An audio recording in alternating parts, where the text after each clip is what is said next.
আল্লামা দেলোয়ার হোসেন সাঈদীকে ওরকম ভাবে প্রথম যখন ফাঁসির রায় দিল, তারপরে যাবজ্জীবন দিল, এরপরে মনে করলো আল্লামা দেলোয়ার হোসেন সাঈদী যদি আবার বাইরে যায়, আল্লামা সাঈদী যদি আবার ছেড়ে দেওয়া হয়, আল্লামা সাঈদী আবার কোরআনের দাওয়াত দিবে, আল্লামা সাঈদী আবার কোরআনের রিসালাতের কথা বলবে, আল্লামা সাঈদী আবার হিন্দুদেরকে মুসলমান বানাবে। অতএব আল্লামা সাঈদীকে বাঁচানো যাবে না, তাকে মিথ্যা নাটক করে চিকিৎসার নাম করে হসপিটালে তাকে বিষাক্ত ইঞ্জেকশন দিয়ে তাকে মেরে ফেলা হোক। করেছে কিনা বলেন?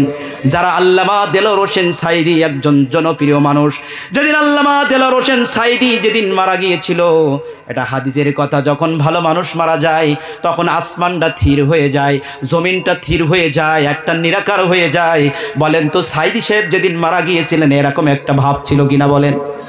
আমার দুই চোখ দিয়ে পানি পড়েছিল, এমন কি মনে হচ্ছিল দুনিয়ায় কিছু নাই, দুনিয়াটা অস্থির হয়ে গিয়েছে, দুনিয়াটা একেবারে থির হয়ে গিয়েছে। আল্লামা দেলোয়ার হোসেন সাঈদী যেদিন মারা গিয়েছিল, এমন কি দুঃখের বিষয়, তারা তো মেরেই ফেললো, মিথ্যা অপবাদ দিয়া, মিথ্যা মামলা দিয়ে তারা বাঁচতে দিল না। শুধু তাই নয়, তারা জানাজার নামাজটাও পল্টে দেয় নাই। কথা বলেন ঠিক না বেঠিক? সম্মানিত ভাইরা আমার খেয়াল করুন, আল্লাহ রাব্বুল আলামিন কোরআনুল কারীমের মধ্যে রেকর্ড করে দিয়েছেন যে এই কোরআনুল কারীম যখন মুহাম্মদ সাল্লাল্লাহু আলাইহি ওয়াসাল্লাম 1 থেকে 40 বছর বয়স ছিলেন, সবার কাছে মুহাম্মদ প্রিয় ছিল। জোরে কান ঠিক না বেঠি? মুহাম্মদ ভালো মানুষ ছিল, মুহাম্মদ আলামিন ছিলেন, মুহাম্মাদের কাছে মাল সামানা সব গুচ্ছিত রাখতেন, কারণ তিনি সৎ মানুষ।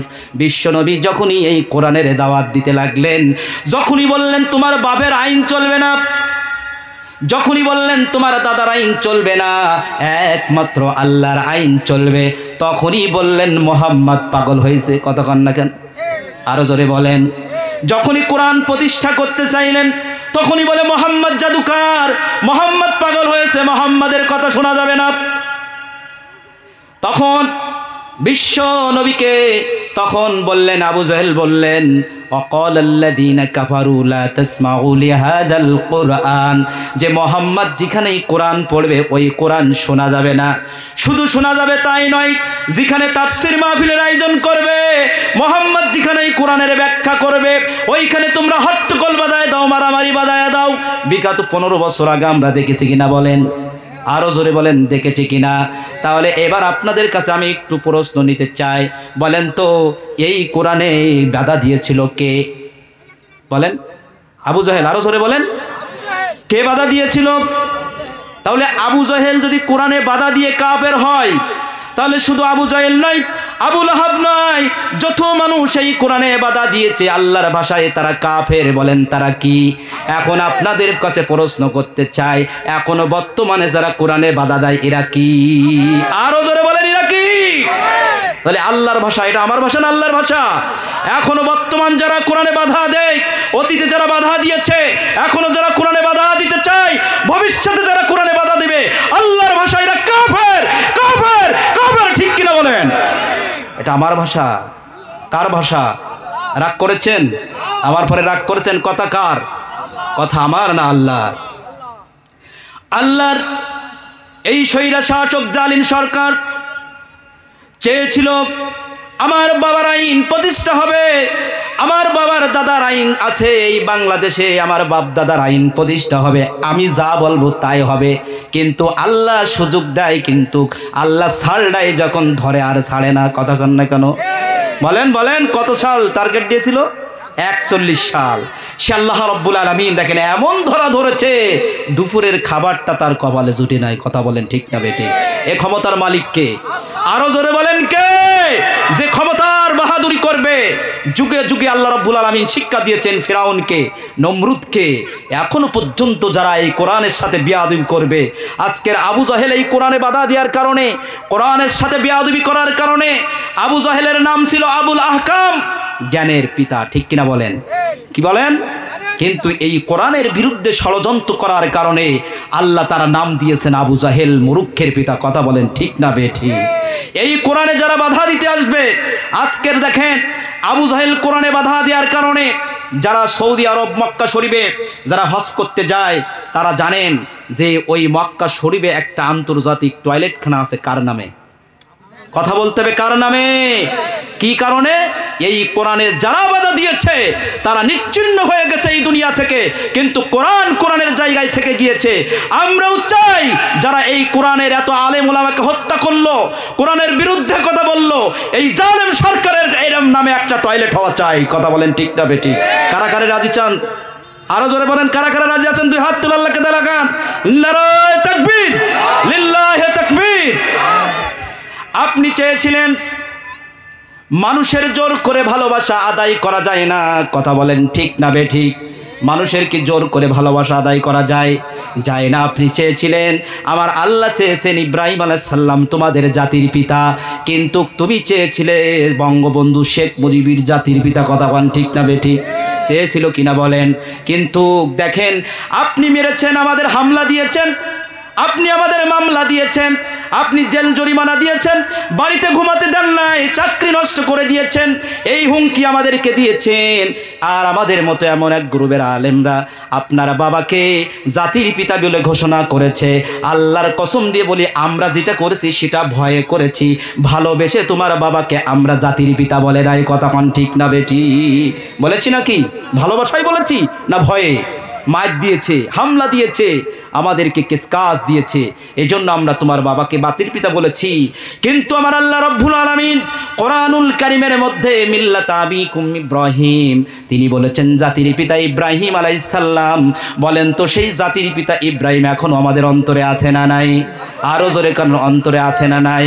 5 তারিখের পর থেকে তুমি জোর করে আমাদেরকে, বঙ্গবন্ধুকে, শেখ মুজিবারকে জাতির পিতা বলাইছিলে। 5 তারিখের পরের দুপুর থেকে দেখলাম সেনাবাহিনীর লোকগুলো তোমার বাবার ছবিগুলো টেনে টেনে ফেলাই দিচ্ছে। কতক্ষণ ঠিক না বেঠিক? শুধু তাই নাই, মিডিয়ায় দেখলাম, পত্রিকায় দেখলাম, ছোট্ট ছোট্ট বাচ্চাগুলো তোমার বাবার ছবিতে প্রচ্চাপ করে দিয়েছে, গোবর বেড়েছে। কতক্ষণ ঠিক না বেঠিক? আমি কি মিথ্যা বলেছি? আছে না? মিডিয়ায় দেখছেন কিনা? তাহলে এত ঘৃণিত হয়ে গেছে। কোরআনের পথে যদি, কোরআনের বিপক্ষে যদি আপনি লেগে যান, আল্লাহ রাব্বুল আলামিন আপনাকে সুযোগ দেন ভালো হওয়ার, আপনি যখনই সুযোগ দিবেন না, ফিরাউনকে যখন আল্লাহ রাব্বুল আলামিন সুযোগ দিয়েছেন বারবার, তিনি কোনো সুযোগ গ্রহণ করেন নাই। তিনি বারবারই বলেছেন আনা রব্বুকুমুল আলা, আমি তোমাদের রব, এই ঘোষণা বারবার দিয়েছে। যখনই ফিরাউনকে পানির মধ্যে আঁকড়ে ধরেছে, তখনই বলেছে আল্লাহ আমি ঈমান আনলাম। কি বলেছে? বলেছে আল্লাহ আমি ঈমান আনলাম। কিন্তু আল্লাহ বলেছে তোমাকে বহু সুযোগ দিয়েছি, আর সুযোগ দেওয়া যাবে না, তোমার এই পানির সুবনি খেয়ে আমি দুনিয়া থেকে বিদায় করব। কতক্ষণ ঠিক না বেঠিক?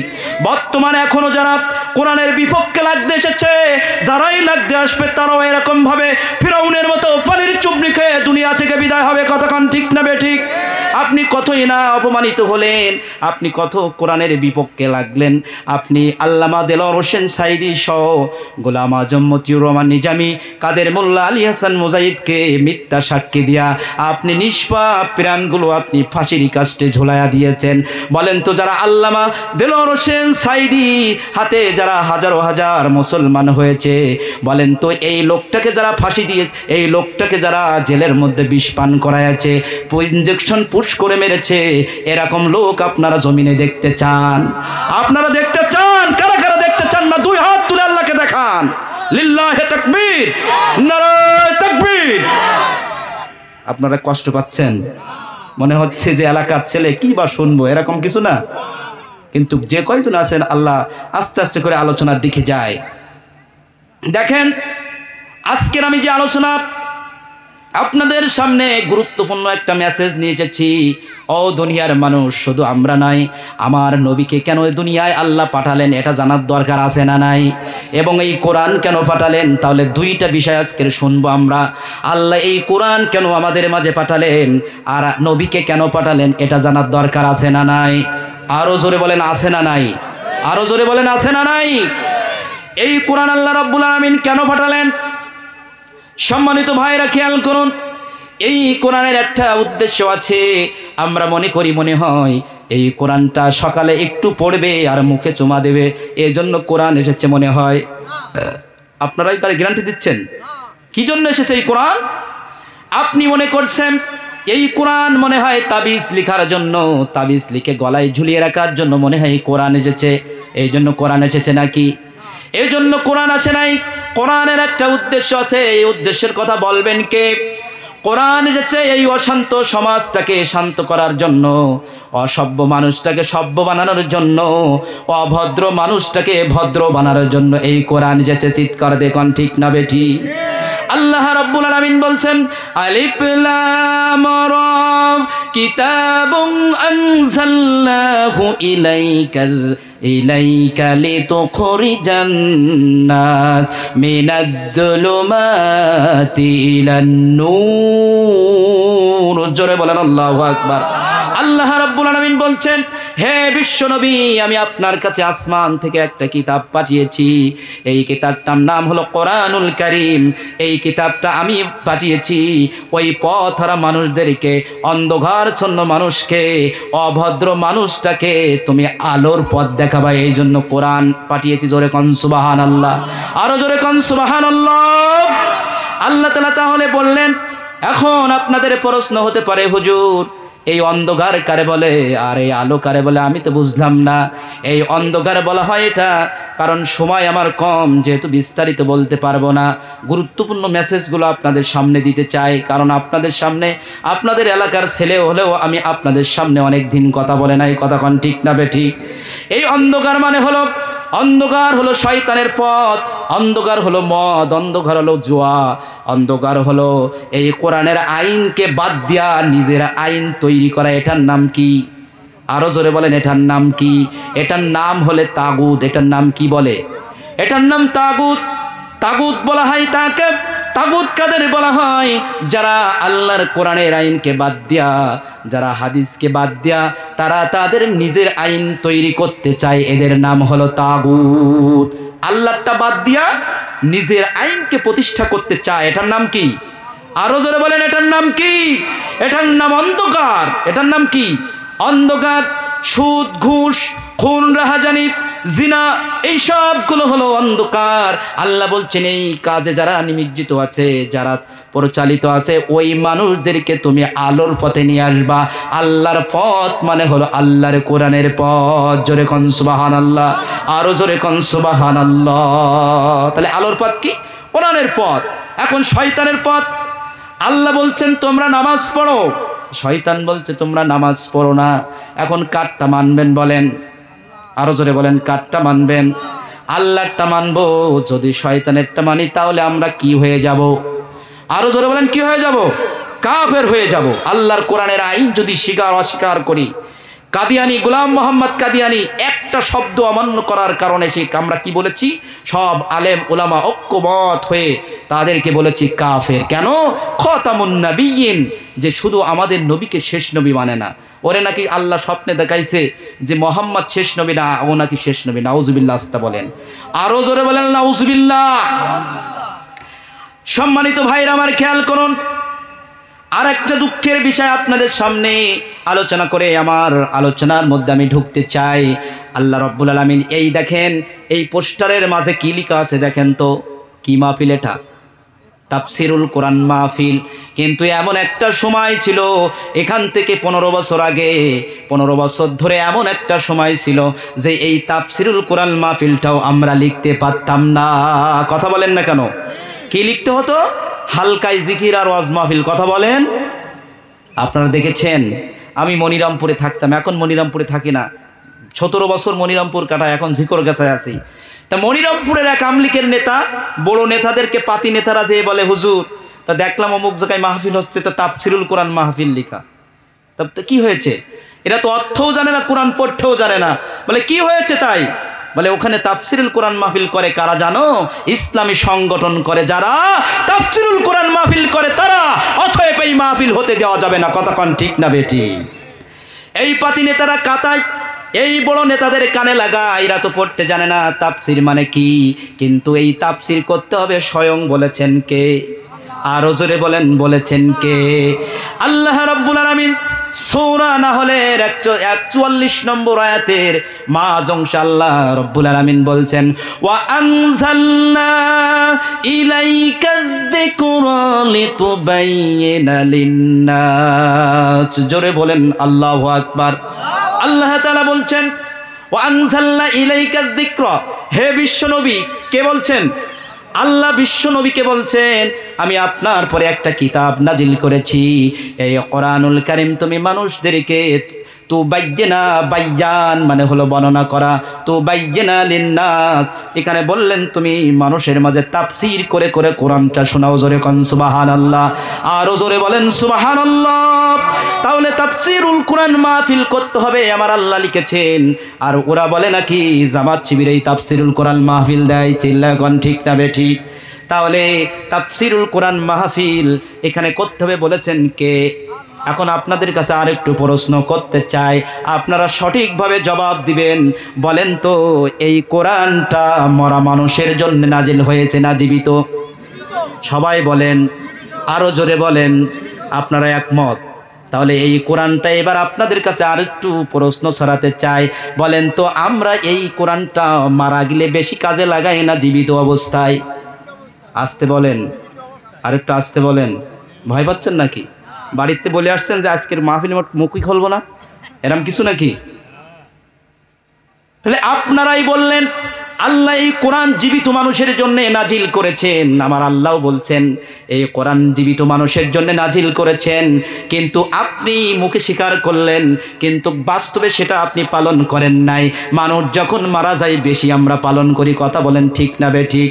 এবার একটু আপনাদের দেখাই দিই, দিয়ারা হেফজখানা মাদ্রাসা, দিয়ারা কাশিয়াডাঙ্গা মাদ্রাসা, অথয়েব চাদরা হেফজ মাদ্রাসা, যখন আপনার বাবা মারা যায়, যখন আপনার চাচা মারা যায়, যখন আপনার আত্মীয় স্বজন মারা যায়, আমরা এলাকাবাসী থেকে বলি যে ওই লোকটা মারা গিয়েছে, দ্রুত দৌড়াও মাদ্রাসার দিকে, ওখান থেকে বাচ্চাদের ডেকে এনে মাথার কাছে বসে বসে কোরআন পড়াও। আছে না নাই? আছে না নাই? জীবনে কোরআন নাই, সারা জীবন কোরআনের বিরোধিতা করেছে। এমনকি যারা কোরআনের পক্ষে ছিল, যে সমস্ত আলেম ওলামা কোরআনকে শোনাতো, তাদের বিরুদ্ধে রাতের আধারে মিথ্যা মামলা দিয়েছে, ষড়যন্ত্র করেছে, কথা কোন ঠিক না বেঠিক? এরকম নাস্তিক মারা গেলেও তারা কোরআন পড়ে মাথার কাছে বসে বসে চিল্লায়, কোন ঠিক না বেঠিক? এখন আপনাদের কাছে আর একটু প্রশ্ন করতে চাই বন্ধুরা আমার, এবার খেয়াল করুন। আল্লাহ পাক এখানে নাস মানে হলো মানুষ, নাস মানে কি? নাস মানে মানুষ, কিন্তু এখানে লিন্নাস ব্যবহার করে আল্লাহ জানিয়ে দিলেন এটা জীবিত মানুষের জন্য আমি নাজিল করেছি। এখন বলেন তো আপনি মরা মানুষের সামনে বলছেন আকিমুস সালাওয়াতুস, যাকা নামাজ কায়েম করো, যাকাত দাও। আপনি মরা মানুষের পাশে বসে বসে বলছেন জিনা করা যাবে না। আপনি মরা মানুষের পাশে বসে বলছেন হালাল খাও, হালাল ব্যবসা করো, ওজনে ফাঁকি দিও না, আবার পিতামাতার সাথে খারাপ আচরণ করো না, আবার এরকম কোনো আত্মীয় স্বজনের সাথে খারাপ আচরণ করো না। আপনি মরা মানুষের সামনে বসে বসে বলছেন যে আল্লাহ তোমাকে দুনিয়ায় পাঠিয়েছেন আল্লাহর দিন কায়েমের জন্যে। বলেন তো এই মরা মানুষটা কোনো একটাও মানতে পারবে? আরো জোরে বলেন। ভয় পাচ্ছেন আপনারা নাকি? ভয়ের যুগ আছে আর? তাহলে আপনারাই বললেন যে মরা মানুষ কিছুই পালন করতে পারবে না। অতএব আজকের থেকে আমাদের শপথ নিতে হবে যে আমাদের জীবন থাকতে আমাদের এই কোরআনটা আমাদের ব্যক্তিগত জীবন থেকে নিয়ে পারিবারিক জীবন, সামাজিক জীবন, রাষ্ট্রীয় জীবন, আন্তর্জাতিক লেভেল পর্যন্ত কোরআন দিয়ে সাজাতে রাজি আছেন কারা কারা?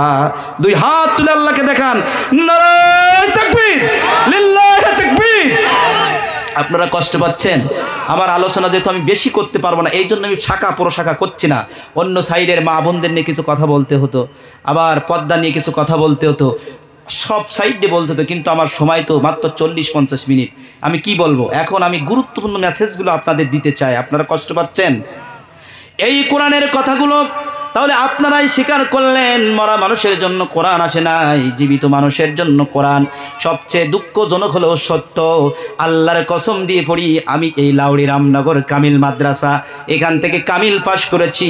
সবচেয়ে দুঃখজনক হলো সত্য যে ওখানের যে প্রিন্সিপাল আমার উস্তাদ, বলতে হচ্ছে কষ্টে, সে এই কোরআনটা ব্যাপক জ্ঞান রাখে, এই কোরআনটা ইংরেজিতে ব্যাখ্যা করতে পারে, ইংরেজিতে অনুবাদ করতে পারে, আবার এই কোরআনকে ভালোভাবে বলতে পারে।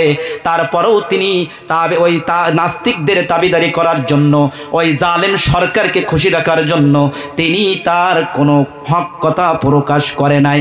বরং যারা ইসলামের জন্য জীবন দিয়েছেন, যারা কোরআনের জন্য জীবন দিয়ে গেলেন, এরা মারা গেলে ফাঁসি দিলে আরো খুশি হয়, ঠিক কিনা বে ঠিক? এরকম আলেম আছে না? নাই। এরকম আলেমের কাছে আল্লাহর কাছে 4 পয়সা মূল্য নাই, 4 পয়সা মূল্য নাই। আপনি আল্লাহর কসম দিয়ে বলি, আল্লাহর ভাষায় এরা আলেম না, এরা হলো বড় জালেম। কার ভাষায় বলবেন কে? আরো জোরে বলেন, বলবেন কে? আল্লাহ বলছেন وَمَنْ أَظْلَمُ مِمَّنْ كَتَمَ شَهَادَةً عِنْدَهُ مِنَ اللَّهِ। জোরে বলেন আল্লাহু আকবার। আল্লাহ বলছেন এই দুনিয়ায় সবচেয়ে বড় জালেমকে তোমরা শুনতে চাও? কোন কাফেরকে বললেন না, কোন সাধারণ মানুষকে বললেন না, কোন রিকশা চালক ভ্যান চালককে বললেন না। আমার আল্লাহ বললেন এই জামানার সবচেয়ে বড় জালেম হলো ওই ব্যক্তি যে আল্লাহর কোরআনের কথাগুলো গোপন করে রাখে। কথা বলেন আমার না আল্লাহ। এরকম আলেম ছিল না নাই? এরকম আলেম ছিল না নাই? তারা এই কোরআনের কিছু আলেম এই কোরআনের দাওয়াত দিতে যে মিষ্টি হাদিয়া পেয়েছে, আর কিছু আলেম তারা তাদের জীবন দিয়ে দিয়েছে। কতক্ষণ ঠিক না বেঠি? আল্লামা সাইয়্যিদ কুতুবের নাম শুনেছেন? তাফসীর ফি জিলালিল কোরআন, তাফসীর ফি জিলালিল কোরআনের তাফসীর কারক একজন জনপ্রিয় তাফসীর ফি জিলালিল কোরআন। এই তাফসীর ফি জিলালিল কোরআনের লেখক, ওনাকে যখন ফাঁসির কাস্টে ঝুলানো হবে, ওনাকে যখন কালেমা পড়ানো হবে, ফাঁসি দেওয়ার আগে হুজুররা কালেমা পড়ায় কিনা বলেন? আরো জোরে বলেন, পড়ায় না? পড়ায় না? আল্লামা সাইয়্যিদ কুতুবকে যখন ফাঁসির কাস্টে দেওয়া হবে, এক হুজুর এসে বলছে, হুজুর আপনি গোসল করুন, ওযু করুন, আপনাকে ফাঁসি দেওয়া হবে। আল্লামা সাইয়্যিদ কুতুব বলছে, কেন, কি হয়েছে? বলে আপনাকে এখনই ফাঁসির কাস্টে ঝুলানো হবে, তাই এর আগে পাক পবিত্র হতে হয়। এবার বলল যে এই কালেমা পড়ানোর কারণে তোমাকে কি দেয় সরকার? বলে আমাকে হাদিয়া দেয়, আমাকে সরকার থেকে বেতন দেওয়া হয়। আল্লামা সাইয়্যিদ কুতুব বড় আফসোস করে বললেন, বড় আফসোস হয়, বড় আফসোস হয় যে একই কালেমার দাওয়াত দিতে যে, আজকের লা ইলাহা ইল্লাল্লাহ এই কথাটা বলতে যে, এর হক দাওয়াত দিতে যে আজকের আমি ফাঁসির কাস্টে ঝুলছি, আর আজকের নাকি এই কালেমার দাওয়াত দিয়ে হাদিয়া পায়। আছে না নাই? এরকম পাবলিক আমাদের জয়মানে আছে না নাই? কত আলেমকে দেখেছি, তারা বড় আলেম, বড় জামা, বড় টুপি। ওরে তোমার গায়ে জামা, বড় টুপি, তোমার গায়ে বড় জামা থাকতে পারে, বড় দাড়ি থাকতে পারে, টুপি থাকতে পারে, তুমি আল্লাহর ভাষায় তুমি জালেম ছাড়া কিছু না। কারণ কি আবু জাহেলের এরকম দাড়ি ছিল কিনা বলেন? আবু জাহেলের এরকম জামা ছিল কিনা বলেন? আবু জাহেল তো কাবা শরীফের সভাপতি ছিল। কতক্ষণ ঠিক না বেঠি? তারপরে মুসলমান না কাফের? আরো জোরে বলেন সে কি? ইমাম আবু হানিফা রাহিমাহুল্লাহকে যখন জেলের মধ্যে পুরা হলো, ইমাম আবু হানিফাকে যখন ছেড়ে দেওয়া হবে, তারা বললেন আবু হানিফাকে ছাড়া হবে না। আবু হানিফাকে যদি আবার ছাড়া হয়, আবার যে এই আল্লাহর কোরআনের কথা আবার মানুষকে দাওয়াত দিবে, আবার রিসালাতের দাওয়াত দিবে, আবার হাদিসের দাওয়াত দিবে, অতএব আবু জাহেলকে বাঁচানো যাবে, অতএব আবু হানিফাকে বাঁচানো যাবে না। আবু হানিফাকে ষড়যন্ত্র করে জেলের মধ্যে বিষ পান করানো হোক। ছিল না? এখনকার যুগে আছে এরকম? আল্লামা দেলোয়ার হোসেন সাঈদীকে ওরকম ভাবে প্রথম যখন ফাঁসির রায় দিল, তারপরে যাবজ্জীবন দিল, এরপরে মনে করলো আল্লামা দেলোয়ার হোসেন সাঈদী যদি আবার বাইরে যায়, আল্লামা সাঈদী যদি আবার ছেড়ে দেওয়া হয়, আল্লামা সাঈদী আবার কোরআনের দাওয়াত দিবে, আল্লামা সাঈদী আবার কোরআনের রিসালাতের কথা বলবে, আল্লামা সাঈদী আবার হিন্দুদেরকে মুসলমান বানাবে। অতএব আল্লামা সাঈদীকে বাঁচানো যাবে না। তাকে মিথ্যা নাটক করে, চিকিৎসার নাম করে হসপিটালে তাকে বিষাক্ত ইঞ্জেকশন দিয়ে তাকে মেরে ফেলা হোক। করেছে কিনা বলেন? যারা আল্লামা দেলোয়ার হোসেন সাঈদী একজন জনপ্রিয় মানুষ, যেদিন আল্লামা দেলোয়ার হোসেন সাঈদী যেদিন মারা গিয়েছিল, এটা হাদিসের কথা, যখন ভালো মানুষ মারা যায় তখন আসমানটা থির হয়ে যায়, জমিনটা থির হয়ে যায়, একটা নিরাকার হয়ে যায়। বলেন তো সাঈদী সাহেব যেদিন মারা গিয়েছিলেন এরকম একটা ভাব ছিল কিনা বলেন? আমার দুই চোখ দিয়ে পানি পড়েছিল, এমন কি মনে হচ্ছিল দুনিয়ায় কিছু নাই, দুনিয়াটা অস্থির হয়ে গিয়েছে, দুনিয়াটা একেবারে থির হয়ে গিয়েছে। আল্লামা দেলোয়ার হোসেন সাঈদী যেদিন মারা গিয়েছিল, এমন কি দুঃখের বিষয়, তারা তো মেরেই ফেললো, মিথ্যা অপবাদ দিয়া, মিথ্যা মামলা দিয়ে তারা বাঁচতে দিল না। শুধু তাই নয়, তারা জানাজার নামাজটাও পল্টে দেয় নাই। কথা বলেন ঠিক না বেঠিক? শুধু তাই নয়, আপনার পাশের ঝিকর গিচার মুহাদ্দিস আবু সাঈদ যখন মারা গেলেন, এমন একজন সৎনিষ্ঠ মানুষ, তিনি যখন মারা গেলেন তার জানাজা হতে দেয় নাই, তার জানাজাটা রাত্রের আধারে দিতে হয়েছে। আমরাও বলতে চাই, জালিমদেরকে বলে দিতে চাই, যারা ইতিপূর্বে আলেম ওলামাদেরকে মিথ্যা মামলা হামলা দিয়া জেল জরিমানা দিয়ে ফাঁসি দিয়েছে এবং যাদেরকে ফাঁসির কাস্টে ঝুলাইছে, জানাজার নামাজটা পর্যন্ত পড়তে দেয় নাই, বাংলার জমিন থেকে, ইতিহাস থেকে এদের নামটা নিশ্চিহ্ন করে দিতে হবে। কারা কারা রাজি আছেন? তুই আয়াতুল আল্লাহকে দেখা।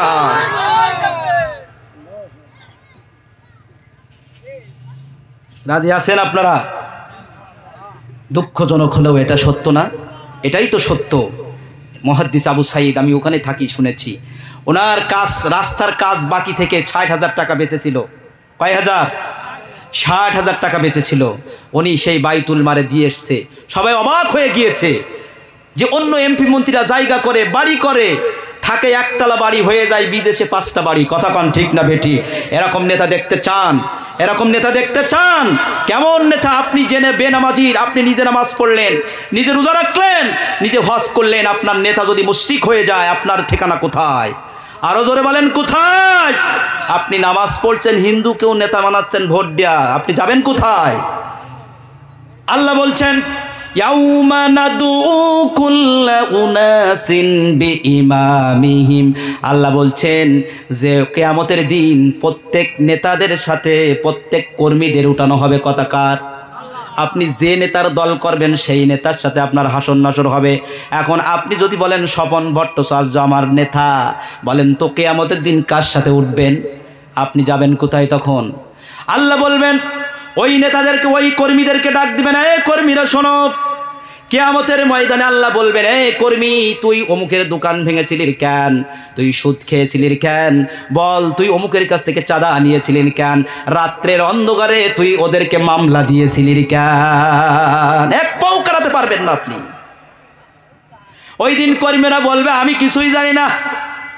বলবে, ওই যে আমার নেতাকে ভোট দিয়ে নেতা বানাইছিলাম, ওই নেতার কাছে শোনেন। নেতা তখন দৌড় মারবে, পলাবে। কথা বলেন ঠিক না বেটি? তখন আপনার উপায় কি হবে বলেন? এরকম নেতার দল করা যাবে? আমরা নামাজ পড়ি, রোজা রাখি, হজ করি, যাকাত দিই, সব করি, কিন্তু একজন নেতা বাছাই করা, আল্লাহর কসম দিয়ে বলি, আল্লাহর কোরআনের কথা, যদি কোনো নেতাকে আপনি ভোট দিয়ে যদি নির্বাচিত করে আপনি সমাজের দায়িত্ব দেন, আল্লাহর কসম দিয়ে বলি, আপনার এই নেতা যদি কোনো অন্যায় করে, এই নেতা যদি কোনো সুদ খায়, ঘুষ খায়, এই নেতা যদি কোনো ক্যাসিনোর ব্যবসা করে, এর গুনাহটা আপনার আমলনামায় চলে যাবে। কথা কার? আরো জোরে বলেন, কথা কার? আমার। আবার বলছেন, আপনি যদি এমন নেতার দল করেন, এমন নেতার দল করেন যে নেতা কোনো সওয়াবের কাজ করলো, জনগণের সেবা করলো, যদি ও কোনো সওয়াবের আঞ্জাম দেয়, আল্লাহর কসম দিয়ে বলি, ওই সওয়াবটা আপনার আমলনামায় চলে যাবে। জোরে কোন সুবহানাল্লাহ। সম্মানিত ভাইরা, আমি যে আয়াতটি পড়েছিলাম আপনাদের সামনে, হুয়াল্লাযী আরসালা রাসূলাহু বিল হুদা ওয়া দীনিল হক লিইযহিরাহু আলাদ-দীনি কুল্লি ওয়ালাউ কারিহাল মুশরিকুন। জোরে বলেন আল্লাহু আকবার। আল্লাহ তাআলা বলছেন, এবার দেখেন, কোরআন আসার উদ্দেশ্য বললাম, এবার নবীকে কেন পাঠালেন, নবীর যে মিশন কি ছিল এটা জানার দরকার আছে না নাই? নবীর মিশন জানার দরকার আছে না নাই? আল্লাহ বলছেন, হুয়াল্লাযী আরসালা রাসূলাহু বিল হুদা। আল্লাহু আকবার বলেন। আল্লাহ বলছেন, আমি রসুলকে প্রেরণ করেছি, আমি নবীকে প্রেরণ করেছি, নবীর কাছে একটা সত্য হিদায়েত আর সত্য দিন দিয়ে আমি নবীকে এই দুনিয়ায় পাঠিয়েছি। জোরে কোন সুবহানাল্লাহ। এই পৃথিবীতে হাজারো হাজার ধর্ম রয়েছে, তার মানে আল্লাহ আমাদেরকে বোঝাতে চাইলেন, নবীকে বোঝাতে চাইলেন, এই পৃথিবীতে 4,500-এর বেশি ধর্ম রয়েছে, সবগুলো বাতিল ধর্ম, আর আল্লাহর মনোনীত বাছাই করা ধর্মের নাম কি? জোরে বলেন, আরো জোরে কোন। ইন্নাদ দীনা ইনদাল্লাহিল ইসলাম। আল্লাহু আকবার। আল্লাহর মনোনীত ধর্ম হলো ইসলাম। আল্লাহ বলছেন শুধু ইসলাম ধর্ম দুনিয়ায় নাই, হিন্দু আছে, খ্রিস্টান আছে, বৌদ্ধ আছে, এরকমভাবে 4500 বেশি ধর্ম রয়েছে এই পৃথিবীতে। আল্লাহ বললেন ওইগুলো সব বাতিল ধর্ম, আর এইটা একটা হলো হক ধর্ম, আমি আল্লাহর ধর্ম। এটার নাম কি জোরে বলেন, আরো জোরে বলেন কি? নবীকে বললেন হে নবী, আপনার পরে আমি এই দিন দিয়েছি, ইসলাম দিয়েছি, আপনার কাজ হলো এই ইসলামকে বিজয় করা। সুবহানাল্লাহ বলবেন না? তাহলে নবীর বিজয়, নবীর মিশন কি বলেন, আরো জোরে বলেন নবীর মিশন কি? বুঝেন নাই? নবীর মিশন হলো এই যে দিন ইসলাম। এটা অনেক ধর্ম রয়েছে, এই ধর্মগুলোর মধ্যে আল্লাহর নবীর কাজ হলো কোরআনের বিজয় করা। জোরে কোন ঠিক না বেঠিক? শুধু তাই নাই বন্ধুরা আমার, সময় কম, বেশি বলতে পারবো না। আপনাদের এলাকার ছেলে হয়তো একদিন জুমায় এসে আলোচনা করব, হয়তো আবার সুযোগ হলে করব। এবারে দেখেন আপনাদের কাছে আরেকটু প্রশ্ন ছুটতে চাই, আপনারা কষ্ট পাচ্ছেন নাকি? আরো জোরে বলেন কষ্ট হচ্ছে আপনাদের? এবার বলেন তো, আমার নবীর গায়ে, বিশ্ব নবী সাল্লাল্লাহু আলাইহি সাল্লাম গায়ে যখন রোদ পড়তেন, নবীর গায়ে যখন রোদ লাগতো, আল্লাহ বলতেন আমার নবীর গায়ে রোদ পড়ুক, এটা আমার সহ্য হয় না। কি হয় না? চিল্লায় বলেন কি হয় না? নবীর গায়ে রোদ পড়লে আল্লাহর সহ্য হয় না, নবীর গায়ে মশা পড়লে আল্লাহর সহ্য হয় না। কথাগুলো জ্ঞানীদের জন্য বলছি, সুন্দর করে মনোযোগ সহকারে শুনবেন বন্ধুরা আমার। আল্লাহর নবীর গায়ে রোদ লাগলে ভালো লাগে না, মশা লাগলে ভালো লাগে না। আল্লাহ মশাটা তাড়াই দেওয়ার ব্যবস্থা করে, রোদ লাগলে ছায়ার ব্যবস্থা করে না। আল্লাহর নবীর ছায়াটা দিলে ছায়া দিয়ে দেয় রোদের মধ্যে। কিন্তু বন্ধুরা আমার, আপনার কাছে আমার এখন প্রশ্ন, আল্লাহর নবীকে যখন তায়েফের মাঠে রক্তাক্ত ছিলেন, আমার আল্লাহ ছিলেন না? ছিলেন? তাহলে রোদ লাগলে আল্লাহর ভালো লাগে না, ছায়া দেন। আমার কথা বুঝছেন আপনারা? মশা পড়লে তাড়ায়া দেন, কিন্তু সেই নবী তায়েফের মাঠে রক্তাক্ত ছিলেন, আমার আল্লাহ ছিলেন না? ঘুমাচ্ছিলেন? আমার আল্লাহ ঘুম পড়ে নাকি? লাতা খুজু সিনাতু ওয়ালা নাওম। আল্লাহু আকবার বলেন। ঘুম তো দূরের কথা, ঘুমের নিদ্রা ঝামটিটাও আমার আল্লাহর আসে না। জোরে কোন সুবহানাল্লাহ, আরো চিৎকার দিয়ে কোন সুবহানাল্লাহ। তাহলে আরো প্রশ্ন হলো, আমার নবী যখন উহুদের মাঠে দন্দান শহীদ হলো নবীর, তাহলে নবীর যখন দন্দান শহীদ হলো, আমার আল্লাহ মনে হয় ছিলেন না? আরো জোরে কোন ছিলেন না? তাহলে আমার আল্লাহ যখন ছিলেন, সব ছিলেন, তারপরে কিছু বললেন না কেন? একটু প্রশ্ন জাগে না? একটু প্রশ্ন জাগে কিনা? আমার নবী এই দিন প্রচার করতে যে সাহাবে আবু তালেবের মধ্যে 3 বছর জেল কেটেছে, কতক্ষণ ঠিক না বেঠিক? আমার আল্লাহ ছিলেন না মনে হয়? একটু জিরাই জিরাই ঘুম পড়ছিলেন নাকি? তাহলে যে আল্লাহ মশা পড়লে নবীর গায়ে ভালো লাগে না, নবীর গায়ে রোদ লাগলে আমার আল্লাহর ভালো লাগে না। আল্লাহু আকবার বলেন, আরো জোরে এখন আল্লাহু আকবার। আমি আপনাদের বুঝার জন্য বলছি, খুব গুরুত্বপূর্ণ মেসেজ। খেয়াল করুন, যে নবীর গায়ে রোদ পড়লে ভালো লাগে না, মশা কামড়ালে ভালো লাগে না, সেই আল্লাহর নবী তায়েফের মাঠে মায়ের খেলেন, উহুদের মাঠে তার শহীদ হলো, আবার সাহাবে আবু তালেবের 3 বছর জেল কাটলেন। তার মানে আমার আল্লাহ জানিয়ে দিলেন, হে নবী, এই দিন কায়েম করা, এই দিন প্রচার করা হলো তোমার কাজ। নবীর কাজ কি? দিন কায়েম করা, প্রচার নয়। দিন প্রতিষ্ঠা করা এই জমিন, আল্লাহর জমিনে। নবীর কাজ হলো আল্লাহর জমিনে আল্লাহর দিন বাস্তবায়ন করা।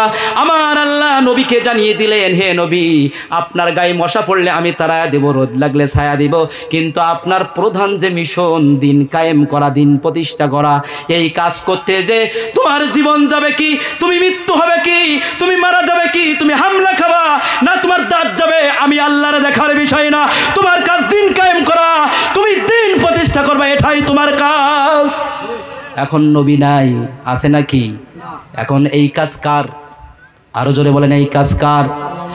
এখন এই কাজ আমরা যারা আলেম উলামা আছি, শুধু আলেম উলামা নয়, যারা আপনারা মুসলমানের ঘরে আপনারা সৃষ্টি হয়েছেন, মুসলমানের ঘরে আসছেন, সবার দায়িত্ব। শুধু হুজুরদের পরে সাফাই দিয়ে দৌড় মেরেন না।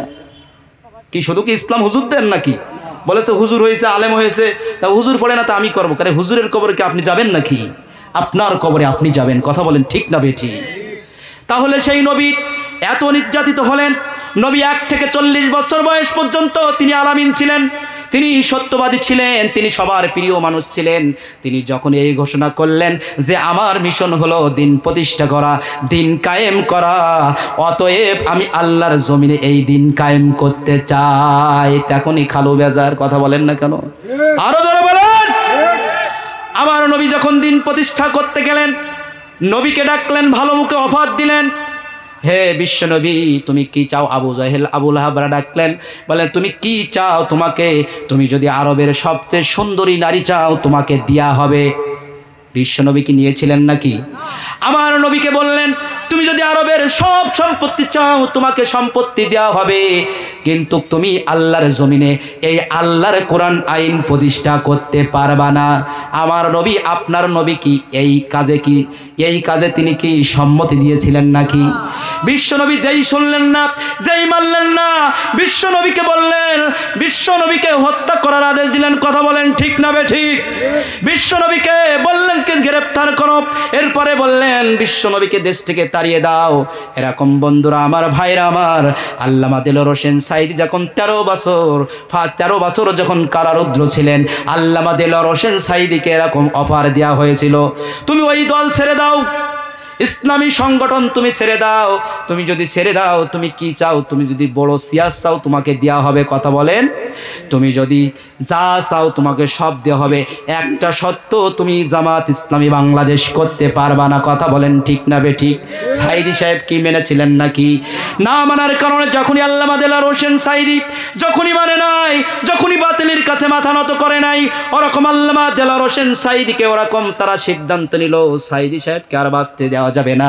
তারা মিথ্যা ষড়যন্ত্র করে আল্লামা সাঈদীকে তারা শহীদ করেছে। কথা কন ঠিক না বে ঠিক? যুগে যুগে এরকম যারা এই কোরআনের দাওয়াত দিতে আসবে তাদের এরম বিপদ হতে পারে কিনা বলেন? তাহলে নবীর মিশন কি বলেন? নবীর মিশন হলো দিন কায়েম করা, দিন প্রতিষ্ঠা করা। এই দিন কায়েম করতে যে, দিন প্রতিষ্ঠা করতে যে আপনার পরে আমার পরে হামলা আসতে পারে, মামলা আসতে পারে, তারপরেও কারা কারা এই দিন বিজয়ের কাছে নিয়োজিত থাকবেন আল্লাহর কাছে দুই হাত তুলে দেখা। আল্লাহ পাক আমাদের সকলকে কবুল করুন।